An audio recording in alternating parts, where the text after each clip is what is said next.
Hey everyone, it's me, Cooking with Anto.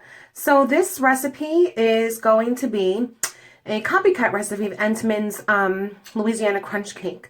It's my absolute favorite and it's something that I love to make. It's easy and it feeds actually a lot of people. You make it in a Bundt Pan, so if you've ever eaten the cake, you'll fall in love with it. If you've never eaten the cake, you're still going to fall in love with it. And I'm going out to lunch with my man, so that's why I'm all have my makeup on and my hair done. I haven't done my roots, but that's because I always give my hair a break in the winter, and then in the summer I'll go back to being my full-blown blonde.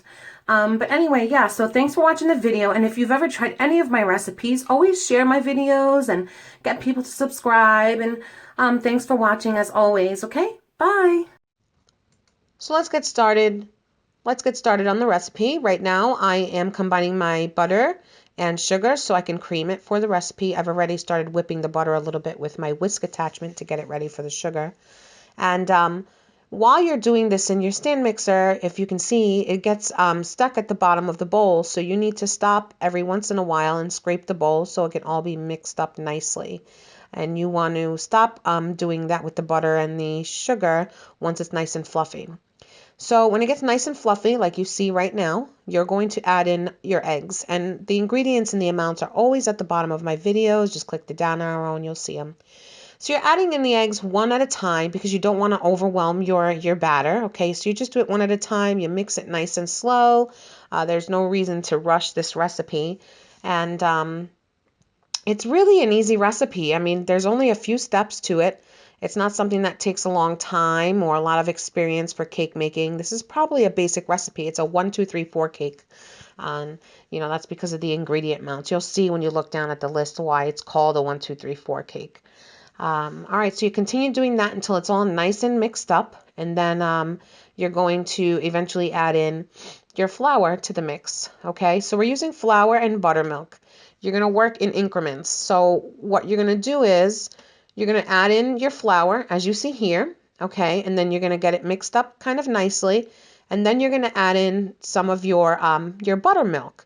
So you're going to do flour, buttermilk, and the reasoning behind that is because your batter gets a chance to get fully incorporated, and it'll be nice, light, and fluffy. And once you're done, with all your ingredients, stop mixing. Don't overmix this batter. So this is how you prepare the Bundt Pan.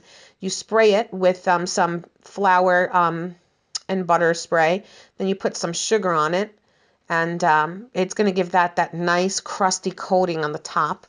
And then you just mix it around to get the sugar all around the entire bowl. It's not just at the bottom, it's the entire bowl, okay? And then any excess sugar you can get rid of or leave in the pan. It's up to you. I leave it in the pan, and it forms a nice crispy crust. So now what we're going to do here is, the Entenmann's cake has coconut on the top of it. So we're going to sprinkle that coconut.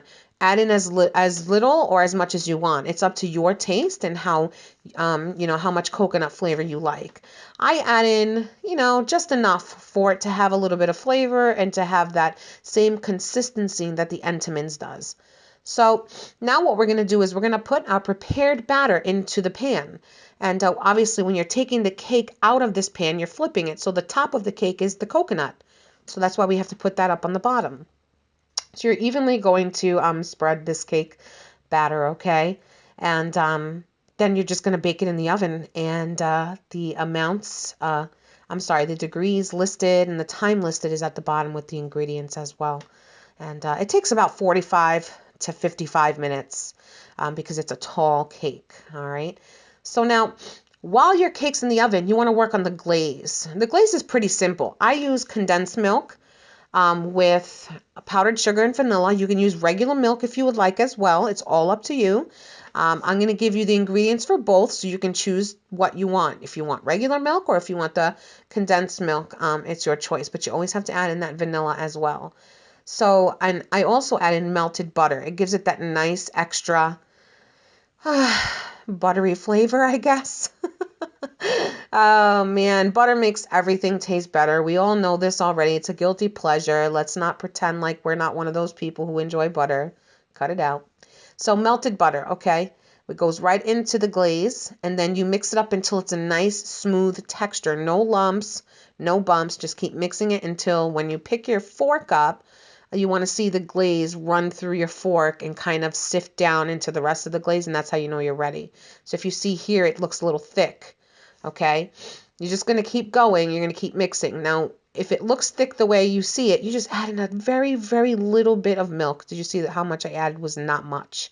And you keep doing that until you get the consistency that you want. So this is regular milk that you're adding in a little bit at a time. That's probably about a tablespoon. So it's really important for me to include this part in the video so you can see that adding in the milk to get the consistency that you need is okay, and it's actually more than likely a step that's going to be close to required for this type of glaze. This makes a lot of glaze, so if you want to have the recipe, you can do that. What I do is when I glaze my cake, I just put all of it on the top, and whatever drips at the bottom, I pick that up and I keep going and I keep going until the entire cake is glazed. Because this is the type of glaze that actually hardens up as well. All right, so here's the cake. I've flipped it out of the Bundt pan. That top layer that you see, I don't know if it's hard, hard to see there. That's the sugar and the coconut's actually baked into the cake. Okay, so I just take the glaze and I do this. Now the cake has had some time to cool off. I don't want it to be hot, but I don't want it to be cold either, right? Because I want the glaze to kind of warm up nicely onto the cake and then it'll set. So this is what I do. I put some parchment paper underneath a baking rack and a cooling rack, sorry, and I do that because I'm going to glaze the cake, and then what I do is I take like a spoon, I let it harden for a couple of seconds, and then I take a spoon, and all of that that's on the bottom of the parchment paper doesn't go to waste. I put it right back into the bowl, and I re-glaze the cake so that this way I can have, 1, 2, 3 layers of glaze on it, and I'm not wasting product as well. If you like yours with a thinner glaze, then you have the recipe for the glaze, and that's not a problem. But as you can see, it's starting to look absolutely delicious. So I still have some left in my bowl, and I have to do some turning and tweaking here. And you just continue to go down. It's a messy job, so I really, really, really, really important for you to know to put that parchment paper down because it's an absolute mess and you will go crazy trying to clean that off of your cookie sheet. So here I am, just continuing to glaze the cake, and I'll pause for a little while, I'll let it harden, and then I'll scrape all of that off the bottom and I'll reglaze it. So let me show you what it looks like with that second, and I think I did about 3 layers of this. I used the entire glaze amount on this cake, and I'll show you what it looks like now.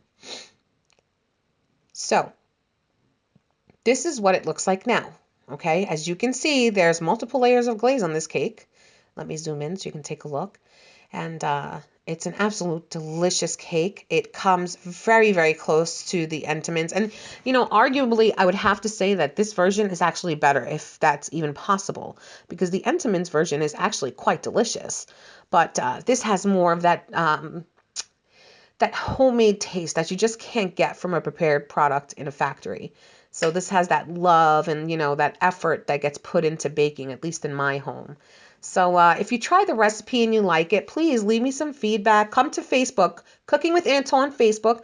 Post pictures of the things you make. I'm always willing to see new recipes and hear new recipes. And I love to have the feedback that everyone leaves because it lets me know that I'm doing something good. And share my channel and my videos. And as always, thank you all for watching. Love you all. Bye.